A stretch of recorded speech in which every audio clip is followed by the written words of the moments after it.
Good afternoon. I'm Melissa Armstrong, and I will be your moderator for this afternoon's press conference.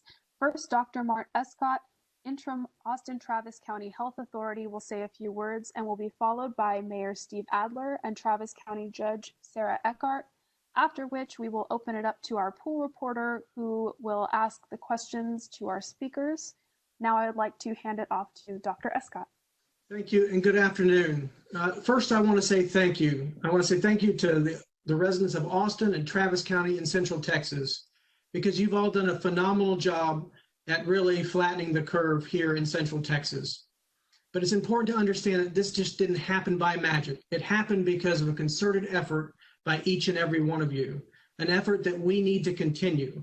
You've done better than we thought that we could have done as a community. We shot for 75%. We weren't sure we could do that.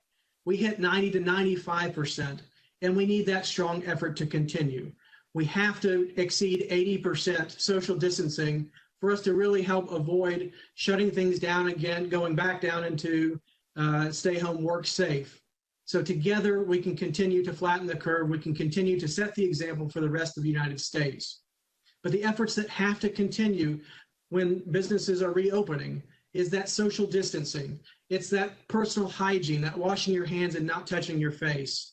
It's the facial coverings. It's the social distancing, and it's the cocooning or protecting those who are at highest risk for this infection. If we can continue to do that effectively, we will continue to be successful in this battle against COVID-19. Now, many have asked, what about the effect of Governor Abbott's decisions, his executive orders? And the answer is it's going to take us a few weeks to really sort out the impact of those actions. But right now, our hospitals are looking good. Our hospitalization has stayed steady over the past couple of weeks. There's still plenty of hospital capacity if we see an increase in cases. So this community stays prepared to answer the call should we need it. But together we can avoid that need. Together we can continue to really mitigate that risk of infection by the same things we've been talking about all along, those steps that we can do together as a community to really protect one another. Another good indication of how we're doing is our testing. We launched the public testing enrollment a little over a week ago, and already we've seen more than 4,500 individuals sign up for that testing. We've scheduled or tested already almost 2,000 people. And of those that we have results back on already, the positive rate is dropped to about 2.5%. So that's as opposed to, a week or two ago when we were talking about 9 to 10 to 12% positive. So that is an indication that we are continuing to do well and that we are continuing to increase our ability to test folks who need to be tested. But it's important that everybody understands that as soon as they start to develop symptoms, they need to sign up and get tested. Those symptoms may include fever, cough, shortness of breath, nausea, vomiting, or diarrhea, a change in their sense of smell or taste, chills, or muscle aches. If you can't remember those, you can go to our website at austintexas.gov/COVID-19 that will have those symptoms as well as the link to get tested. In addition to those who already were tested, about 1,200 individuals got a message over the weekend that because of our increased capacity, we could now offer them testing. Again, we want the same day people develop symptoms for them to sign up on the website to schedule for testing and to get tested as quickly as possible. The best we can hope for is to get them tested quickly, isolate them as soon as they become symptomatic, and really help prevent and control this infection spread. So again, go to that website, continue to sign up, and encourage others to do the same. The better we can protect and get people tested, the better we can control this outbreak and prevent further shutdowns and limitations in our economy. I'll pass it over now to Mayor Adler, who's going to talk about the governor's orders as well as some modeling.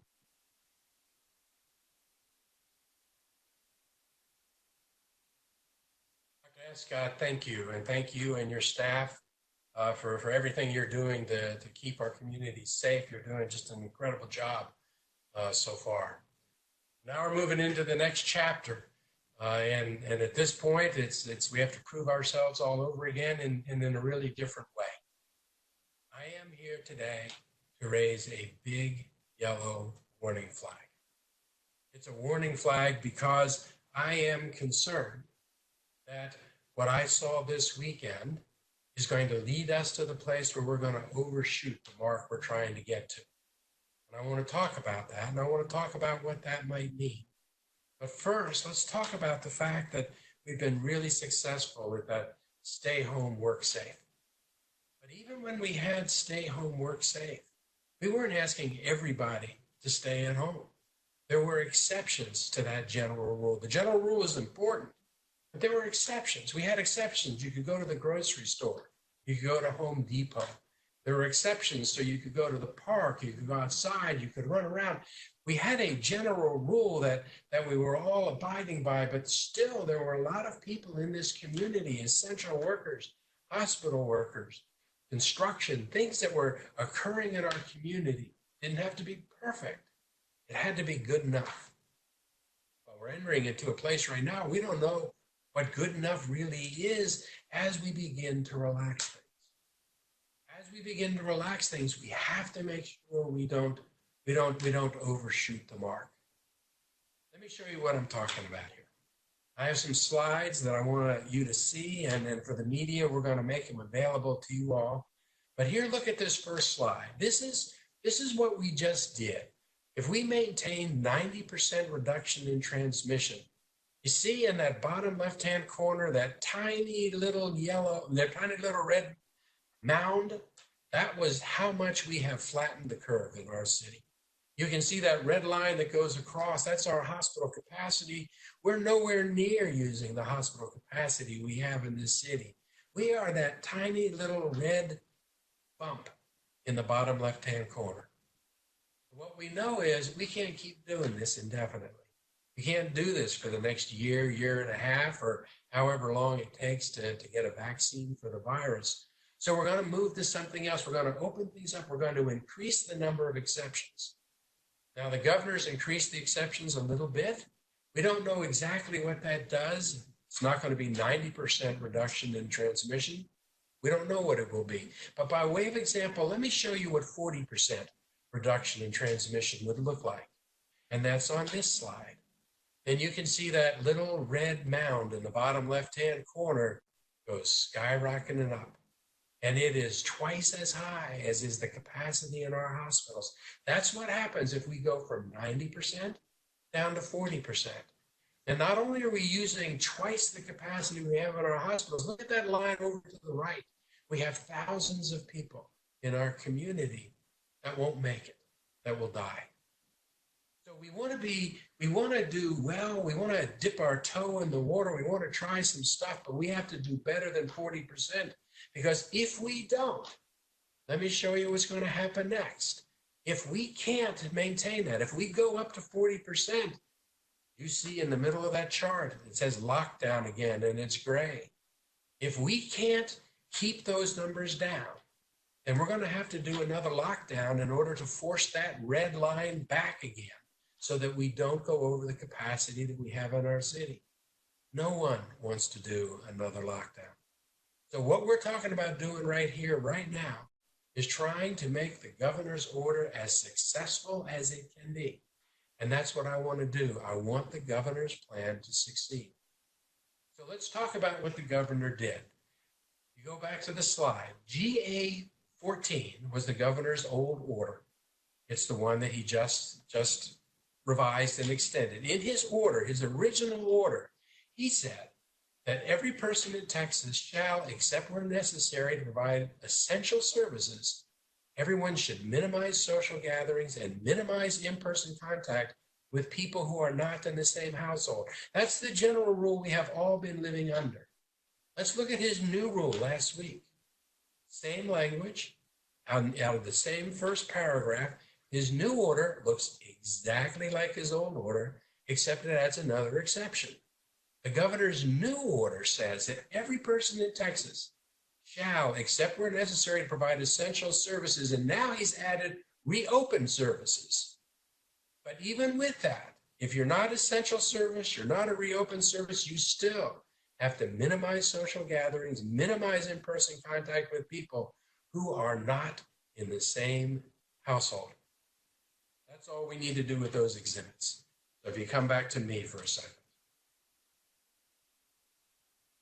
End of exhibits. We want to, and if you come back to me again, thank you. What we want to do is we want to make sure that everybody understands that we are living within the general rule. Because even while we go to a restaurant, those of us that choose to do that, we're like tipping our toe. And over the next 3 or 4 weeks, the doctor, Dr. Escott, and the others will be monitoring the numbers to see if we get to 40% decrease in infections, whether we maintain 90%. We're not going to do that. The experts tell us if we dip below 80%, then we're going to have another surge. So, bottom line, I am here today to raise a big yellow flag. And that yellow flag says we should not be gathering in big groups socially. We have to be wearing our face masks. We have to be doing the social distancing that we have. And let me conclude by talking about face masks. The governor's order specifically said that face masks, a mandatory rule of a city or a county to have face masks, can no longer be enforced with criminal or civil penalties.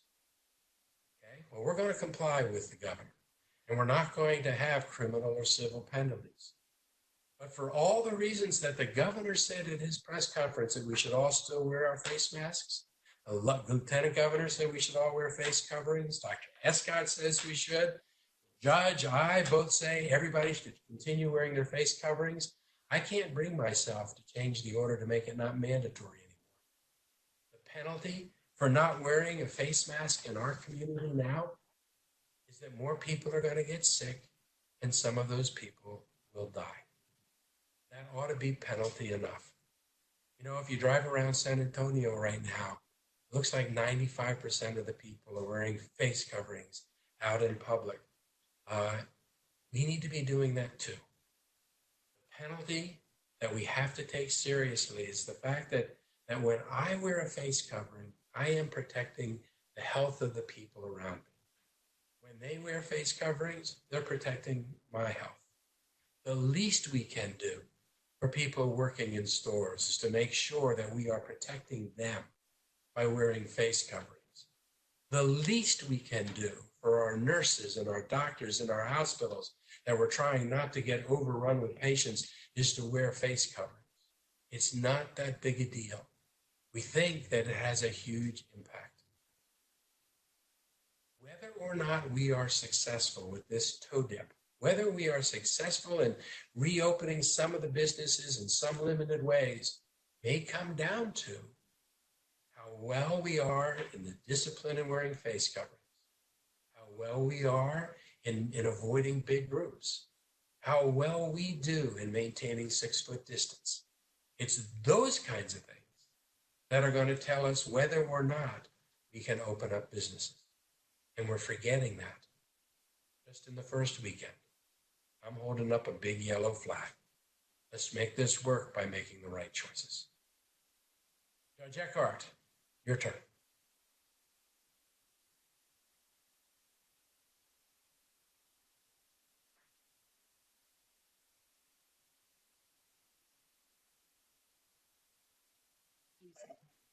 We know that the governor continues to say, as we do, that individuals really should minimize their personal contact and not engage in activities that are not essential. And yet, he did open up some very high contact businesses. It is confusing, and we recognize that. But we also recognize our tremendous community for making the good choices, and our business community for putting their customers as well as their employees as their priority. So many of our businesses chose not to open, even though the governor made it possible for them to open. And we are very, very happy that the Chamber of Commerce has agreed to host a number of task forces that are committed to being in a continuous feedback loop with the mayor and myself on our orders, also on engaging in a discussion of what kind of business adaptations and innovations can actually mitigate our infection rate and keep it low, as well as how we can make effective, efficient, and fair public and private investments in our economic recovery. We must find that balance between recovering our health and recovering our economy. And I am grateful that our business community is taking a much more cautious approach. The current county order and city order expire on Friday of this week. We will be modifying and extending those orders because we know what the good choices are here. As the mayor said, we cannot allow ourselves to dip below that 80% mark. The modeling is clear. We are succeeding. We have built a parachute in this community that is working, and we should not let go of that parachute until we hit firm ground. We're not there yet. The governor's current order goes through May 15th. I support a statewide floor regulating personal contact and business openings, but I also believe that we should and we will continue advocating for a locally determined ceiling of regulation so that when we see troubling signs, medical evidence that we are dipping into dangerous territory, into that 80% and below mark that threatens that we would overrun our hospital capacity and not be able to adequately treat the medical needs of our community, that we have the local control to respond accordingly and keep our community safe. So our community is well positioned to be able to steer that parachute to some firm ground, but we're not there yet. It's not time to let go of the parachute yet. So make those good choices. Wash hands, minimize your personal contacts, work from home if you can, wash your hands, wear a face mask. If you're a business owner, do consider carefully what kind of adaptations you can make to keep your employees and your customers safe. And thank you all so much for this tremendous group effort. Okay, at this time, I would like to invite our pool reporter to begin the question and answer portion of the news conference. Good afternoon, everyone. This is Ashley Goodo with KVUE News. My first question is a two-parter because I'm trying to get it all in.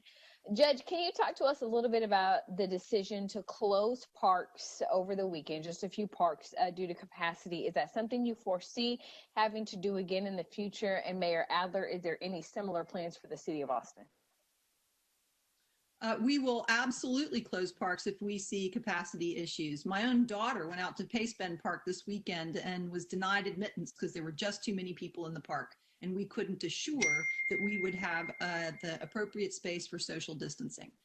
So we will definitely continue to monitor the utilization of our parks to make sure that we can model that good behavior, social distancing.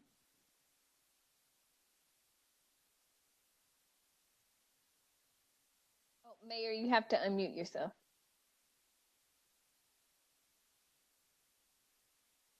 Thanks, Ashley. Same answer. The first priority in our community is to keep people safe and to keep people alive. We're constantly taking a look at how our policies are impacting the spread of infection. And to the degree that we need to, we'll take the steps we need to in the parks in order to ensure as best we can that we can keep people safe. Okay, our next question comes from CBS. They say, with Governor Abbott making it clear last week that the state orders supersede any local orders, do you still plan to take other actions? Which I think you guys have made clear, but can you give us a little more detail about that? Sure. The governor's order specifically says that his executive order supersedes any conflicting order from cities and counties, but only to the extent that those cities or counties restrict essential services or reopen services. We're not going to do any of that. The governor has laid down exactly what those things are, just the same way the governor came in and said that construction was going to take place. But we're going to do everything we can to try and make the governor's order successful. And that means let's reopen these things, as the governor said, but let's do it in a way, let's do it with the conduct we have in our city in a way that doesn't have us getting a second spike that'll undo the reopening of businesses. So our orders are consistent with what the governor ordered. In fact, I think they're designed to help ensure the success of what the governor ordered. And remember, as I said in the press conference, the governor's order itself maintained that except for essential businesses and reopened businesses, we should all be trying to stay home and trying to stay with our householders. You're muted, Judge. Thank you, Mayor. We want to speak with clarity, and we believe that the governor wants to speak with clarity too. I think that all reasonable people will agree that if we see medical evidence that we are seeing an increase and an acceleration in our infection rate, that certainly local governments will be supported in taking swift action to minimize in-person contact in order to, again, decelerate and reduce the rate of infection. So we don't believe that what we are engaged in is at all in conflict with what the governor has proposed. And we'll continue to do our best working with our business community and working with other communities across the state, cities and counties to make sure that all of us are speaking from the same hymnal, as it were, and that we're all doing our best to reasonably balance the opening of commerce and the recovery from COVID-19, both economically and from a health perspective. The Austonia would like to know, local stay-home orders and the governor's executive order prohibit social gatherings and travel to places other than essential activities and reopened business. Will these elements of the orders be enforced moving forward? I think we spoke pretty plainly about that in the order that's currently in place. Both the mayor's order and my order plainly state that enforcement of these orders really is a community effort. It's a community commitment.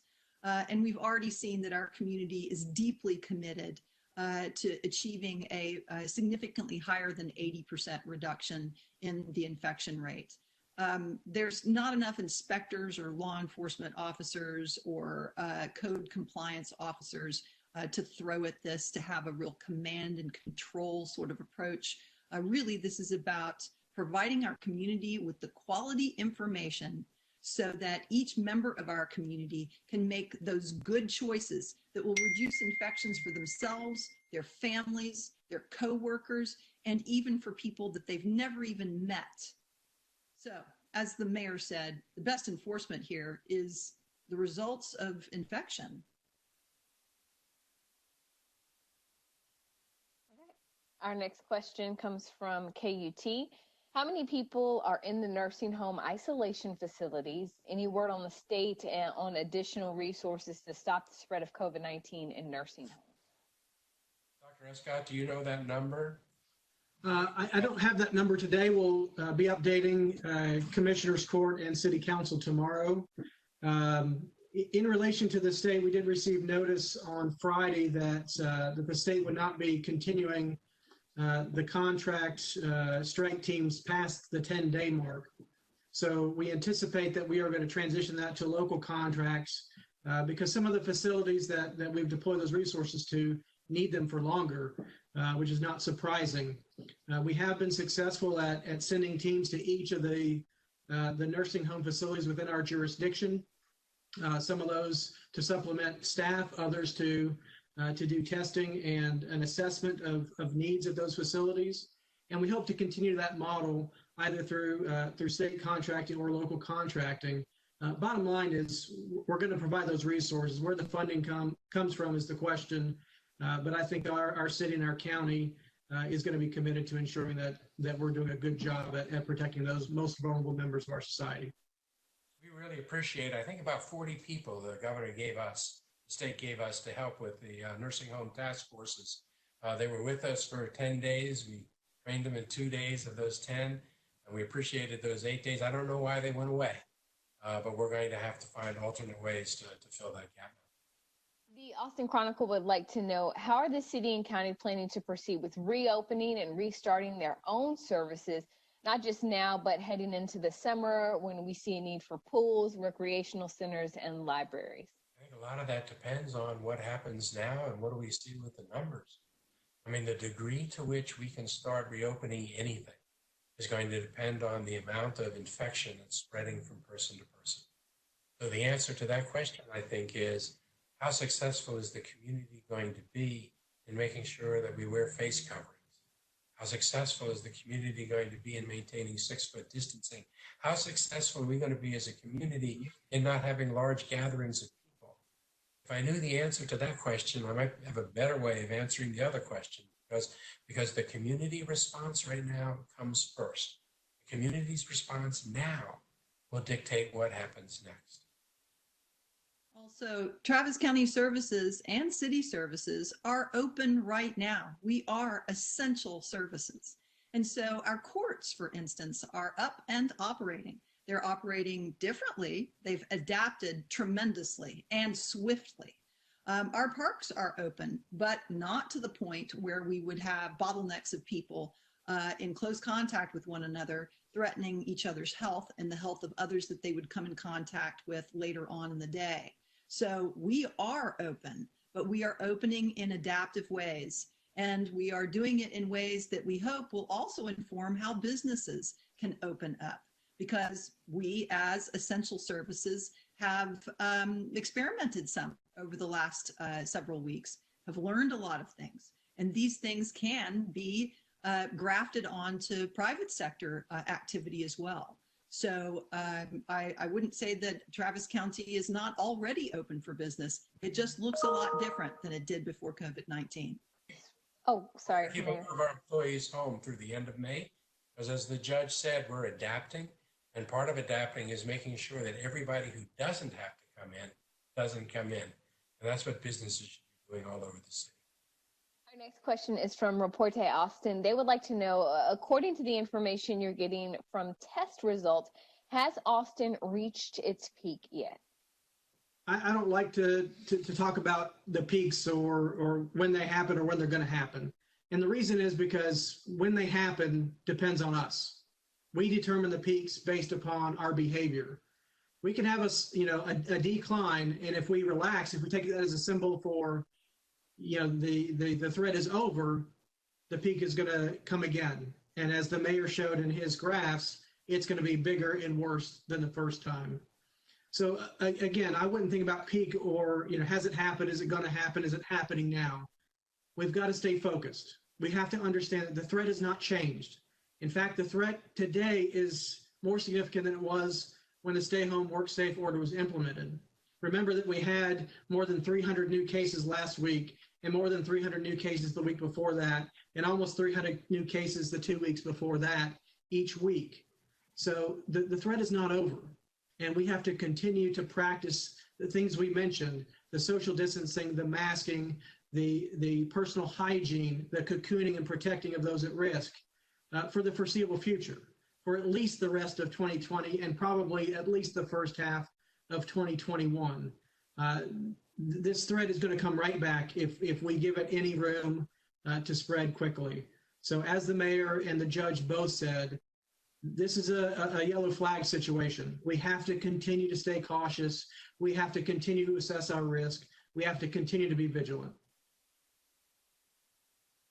Our next question comes from the Austin Business Journal. Besides social distancing and face coverings, what other best practices can businesses that reopen adopt to slow the spread of COVID-19? For example, reduced hours or contactless payment?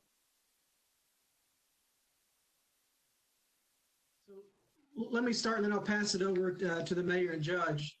So we've been working closely with the Austin Chamber as well as the task forces that they've created to really look at these by individual business type. I've been involved in those discussions because there is a deep commitment from the business owners in this community to do things safely. They understand if they don't do this the right way, if they don't protect their employees, if they don't protect customers, we're going to be back in that stay home, work safe situation again. So everybody's invested in doing this as well as possible to prevent that. So they are looking at best practices from around the country and around the world. They are sharing ideas with one another to ensure that they are sharing those best practices so they can learn from one another. How has the current businesses that are open, the essential businesses, been able to do this effectively? And I think that's healthy. I'm just very pleased with the business community and their engagement in this process. Today we talked about some of these elements, the things I already mentioned, the social distancing, the public masking. We've talked about temperature screening and symptom screening. There's a number of components that really can be effective. One of those essential things is going to be contact tracing. And, whether businesses can identify customers who are in their business who may have been exposed if an individual has been identified as having visited their business. We're looking at technology solutions which have been used in other parts of the country and other parts of the world to do contact traces once businesses are back open. So there's a great deal of dialogue that's happening right now. And I think we're going to see Austin set as the example for how businesses can reopen safely. Doctor, I think you had it real clearly. I think the things, the behaviors, the masking, the distance important, making sure that people are not touching the same thing,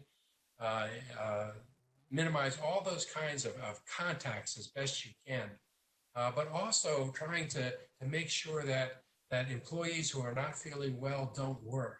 Make it as easy as you possibly can for a sick employee to stay home. I don't give them the forced choice of coming into work to get paid, even if they're a little sick. If somebody's not feeling well, they should have the business's support to stay home or to go get a test. And then again, keeping the groups as small as you possibly can so that when public health comes to you and says one of your customers last Thursday has the virus, please help us contact everybody that was in your store or in your restaurant when that sick person was there. You have a way to be able to help public health identify who those people were. I also want to put in a plug for some things that perhaps you don't think of right off the bat. Some of our businesses have taken a look at how they can change up their contracting policies, how they can change up the way they are paying for particular services in order to keep ancillary businesses, supports businesses afloat. We ourselves as governments are also looking at ways that we can restyle our own contracts to certain nonprofits that are absolutely crucial to stay in business during this time of reduced per capita usage, because we know we're going to need them after COVID-19, and we don't want them to go under during this time period. So adaptations are both the physical adaptations, as we've seen in the grocery industry, which has been amazing, with its curbside pickup, with its staggered shifts, with its reduction in the numbers of people who can come in their stores, but also financial changes in how we conduct business that are making it possible for businesses to stay afloat and manage their risk. So there are many adaptations that perhaps we don't even know yet that are going to come up through this task force with the Chamber of Commerce that's going to be so helpful to us, both in the health recovery and in the economic recovery from COVID-19. The next question from Telemundo. Does the city have any additional plans to offer more testing capabilities to low-income working families and minority communities? The answer to that is yes. Right now, anybody in our community can go online, run through the assessment. It's in multiple languages. Certainly it's in Spanish. The test is free. You don't have to have a doctor. And there are testing locations over in the Eastern Crescent, on the eastern side of town, to make it as easy as it can be for people to get tested. We're also going to run some pilot programs for testing, like at construction sites and other places where vulnerable people might otherwise be gathering, because we know that one of the ways that we can prevent there from being a second surge is to make sure that we get everyone tested who even begins to think that they have symptoms for this virus. So we're trying to increase the number of tests as well.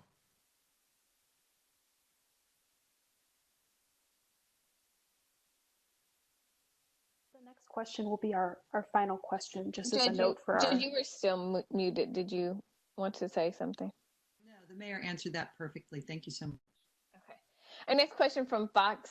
With the recent spike in cases and deaths, I'm assuming this means statewide ahead of the opening, do you feel as though we should have reopened? We should have waited to reopen? And this will be the last question for today. So Go ahead, Doctor. So, I'll say that the governor's plan is a fine plan. We've discussed the 25%, 50% concept for quite a while in our expert panel and with the judge and mayor. The concern is, was it the right time to turn things on now? And as I said last week, I think we probably could have waited another week or two to see what the impact was of the stuff we've already done. We already relaxed things a little bit. We already opened construction. We had a holiday that happened where there was some concern about the possibility of increased transmission. And we hadn't seen that 2-week decline in cases as the federal government laid out as an indication for beginning the reopening process. But we also appreciate the frustration that people have with sheltering in place, with staying home. We understand the economic impact, and there's increasing pressure to move forward to help find that balance. I think it's going to be another week or two before we really know whether or not the decision to open things when the governor did is going to have a significant impact or not. I will say that clearly even the federal government had established a 2-week decline in cases as a gateway through which one should pass before opening up businesses. We had not reached that gateway. I also remain concerned that the current order from the governor lasts through May 15th. My concern is there has been an expectation set, and I think an impetuous expectation that we would further open businesses automatically after that May 15th order expires. I think we must let the data dictate where our balance is rather than the politics. And I believe that we need 2 to 3 weeks of data to see what the effects of the change in behavior are having on our infection rate statewide, but also locally.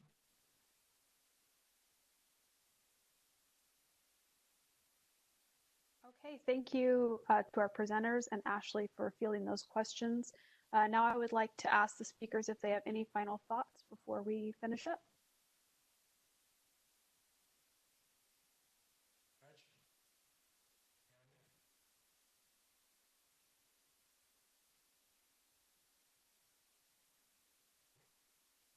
I don't think so. I think that's been said. I think today's message was about a yellow flag.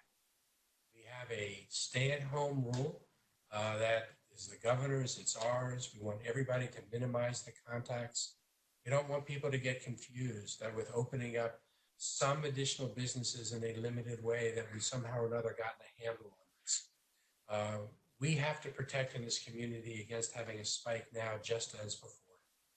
So I think it's I think we're urging everybody to maintain caution, to stay at home as much as they can, stay in small groups, maintain the social distancing, wear the face coverings, because we're in this for the long haul. We need to take this one moment at a time.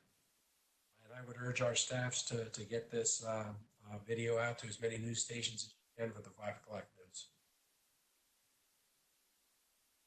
All right, well, that concludes our press conference for this afternoon. Thank you, everyone. And you're gonna get caught down in the neighborhood.